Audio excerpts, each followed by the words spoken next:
Hello, we are back with the Panther Paws podcast, and we have a guest with us today. If you'd like to introduce yourself. I'm Anna Wilhelm. I am a Title I reading teacher in the elementary school, and I was one of the co-directors of our recent play, How to Survive Being in a Shakespeare Play. It was a wonderful play. It was so funny. That's why we picked it. Okay. You didn't say your name? I'm Layla Logan. And Back I'm- at it again. And I'm Anna. Okay. Now we have that out of the way. Okay, so why did you guys pick this? Well, probably because it was funny, but Well, so Mr. Rhodes and I didn't pick to be directors until late July. And so we kind of scrambled and we're looking online, what could we find? And we came across Your Stage Productions. And this website has like fairly unknown plays, but they come at a really good cost and they were relatable. So I thought it was cool because the kids kind of learn about Shakespeare and don't realize it because it also has, it talks in a normal way. yeah. And it was just hilarious. Like, I sat there and read it and was laughing hysterically the whole Yeah. time I read it. Yeah, my mom, we went at separate times. My mom told me that she's probably the only one laughing, and if you know my mom, then she laughs really loud, and it's really apparent. Like, everyone knows who she is just by her laugh, so I can just picture her just laughing in the back.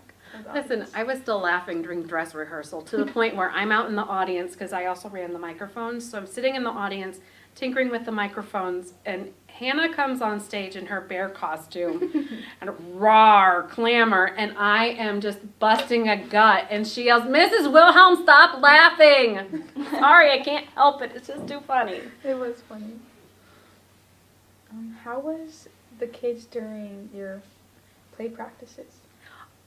Overall, they were fairly good. We did have to have some talks about being too loud off stage, but once they put their costumes on and we had dress rehearsals, like everything clicked. They were in the zone, and I was really, really proud of how well they did.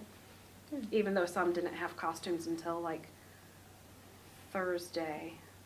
Oh wow. Some of them Saturday. Like the show was the first time I saw one of the costumes. Was that my sister's? No, I knew what hers were. Okay. Is this your first time like directing Yeah. the play? Yep, this is our first time directing. I've done microphones since the musical Little Shop of Horrors. Oh, And that so- was the first one I went to. Yeah, so I kind of have gotten the behind the scenes kind of glance at things the last couple of weeks. But there wasn't anyone doing the play, and so Mr. Rhodes looked at, and I looked at each other, and we're like, somebody's got to do it for these kids, or they're not going to have a shot. And so we decided to take it over. Wow. That's inspiring, Loki. Oh my gosh. Thank you. Saints. Well, and then at the beginning of August, I found out I had to have surgery, Oh. and so Mr. Rhodes, like, at that point, I'm like, listen, I need a co-director, and by co-director, I mean I'm going to be out for 6 weeks, so you're going to kind of take over for 6 weeks. So he recorded auditions for me while I'm sitting at home watching it and cracking up in my living room watching kids audition. Izzy, come here, come look at this one. And, but yeah, and then he got the ball rolling, and we talked the whole time through it, but it was very different not being able to be here the entire What time. was the best thing about the play? Working with the different kids, like there were so many kids that came out for the play this year that I never would have expected in a million years. Mm-hmm. And all of them have come back and said, you know what, we had a really great time doing the play. And that is the ultimate goal, Mm-hmm. Yeah. giving everybody a chance to have their voices be heard in a different way than normal. Like I said, the play was so funny. I'm I so loved glad. it. That was the It goals. was. I liked everyone's costumes. I liked how it wasn't hard to understand Mhm. or just listen to. In high school, were you part of the plays or any extracurriculars? So I went to school at Patrick Henry in Henry County. We didn't have any plays when I was in school. We only did musicals in the spring. But I was in musicals all the way through. Loved it. Like, almost did a musical as an adult. I was supposed to be in Sound of Music with Defiance, or for Defiance players, and then COVID shut it down. Oh. And so I haven't gotten back into that groove, but like music and acting has always been my thing. I think that you should try that again now that COVID has settled down yours. Well, I gotta shuffle. The timing at that point worked out really well with my kids because I have Izzy, my 16-year-old, and then Marshall's 8. And so finding that sweet spot with kids, and that's why I haven't really done anything from post high school through now is just getting through adult life. So musicals I did do. There you go. I was in The Music Man.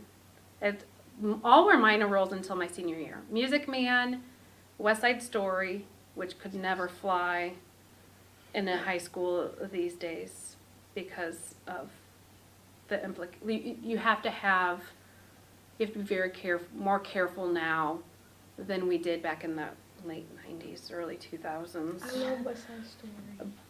Because we were in a very rural school, even smaller than Paulding, and we didn't have the ethnic makeup that you would need to do West Side Story now. And then Annie, and then my senior year we did Sound of Music, and I desperately wanted the part of Maria, and it was between me and the head alto and the chorus, and she beat me out, and I ended up with Mother Superior because they said no one else could sing Mother Superior's part, so they gave it to me instead.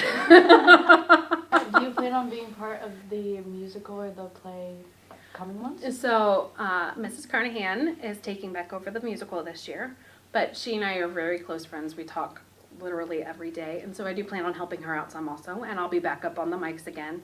Mr. Rhodes and I are actually looking at plays already for next year, and we're really excited because we have time to plan this year. Like, this year was all very rushed for us because, we found out we were doing it in late July, early August, so everything was very, very rushed, but yeah, It we're turned very out excited. so well for being so rushed.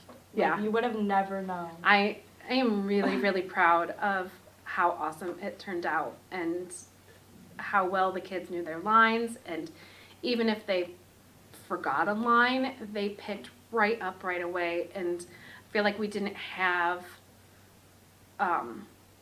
the issues with learning lines nearly as much as there has been in the past, but we purposefully picked the play that we did because it had smaller roles, and so if somebody was active in volleyball or football, we knew they could have smaller parts and still be a part of the play, but not have to take on this gigantic role. Yeah. Unless they were willing to. Like Ellie Barton, she did a fabulous job as one of our narrators, and she was in volleyball. We didn't get them in practice with us until late October, like three weeks before the show, when we finally got our volleyball players with us, because we had practice originally on Tuesday and Thursdays. And we're like, okay, we need to see if we can add in Monday, see if we can get some more volleyball girls to practices. Well, the day that we flipped that was a week that they went to a Monday game. And so every time we tried to accommodate something else would go wrong. It's like, how many things can go wrong? But it all ended Is up. there anything else you would like to talk about? It was really a blast. Everybody came together and worked really well together. The kids helped on the staging. They helped with the backstage crew, which in my speeches after the play, I did not thank Esther Lemieux enough. That girl took backstage under her wing, and she basically was the stage manager without the stage manager's acknowledgement. She knew where all of the props were, made sure that everybody had their props when they needed them. She was an absolute rock star. And on top of that, when we had people that missed because of surgeries or practices for different sports, Esther would take over and go above and beyond and read those lines, sometimes doing 4 or 5 lines. There are different roles a night. there were a couple nights at the end where I may have stepped in, and that was just fun. Because I'd be Shakespeare, or I always say Shakespeare instead of Caesar. So I'd be Caesar, and then I'd turn and do the guy that was trying to kill Caesar. And then I'd turn and do Caesar, run to the other side of the stage and do Caesar again. And so it was just a lot of fun. That sounds like fun. Yeah, it does. Naya San Juan did an amazing job. She painted scripts for us. There were a couple times that it says here in the script for different plays, and so she painted books for us, original painting books that had like Romeo and Juliet with two skeletal hands like reaching out to each other, and for Caesar it had a stabby knife, and on the back there's a reference to Caesar says, "Does it say tragedy anywhere?" And the narrator says, "All over this puppy."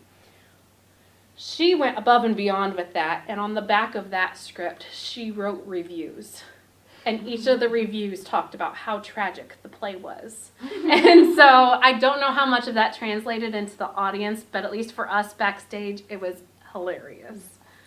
We also have these amazing tombstones. Oh, I love them. This is my favorite one. It's just so perfect. Yeah, this is why Mr. Rhodes couldn't make it. Yes. He's not here. He's simply not here. It's just arrow 404. Mine is displayed in my classroom. It says, Mrs. Wilhelm did not avoid bears, which the elementary kids think is hilarious. And my family thinks it's hilarious because one time a 13-year-old me thought she saw a bear, and it was a herd of cows. And then there was a great big huge one for William Shakespeare. That one was my absolute favorite. It ended up being a cornerstone in our scenery, and it was phenomenal. We projected the lettering up there, and then Anaya painted it tediously, and it looked amazing. We had one of our teachers at Vantage wanted to borrow it and take it with her, but it was so big it would not fit in her SUV. And so she was very sad. She's getting ready to teach Macbeth, and she's like, "Oh, that would be perfect," but it would not fit in her SUV, and so it had to remain. Well, if that's all, tune in for our Thanksgiving episode. I won't be here, but I'm still thankful for you. Panther's out.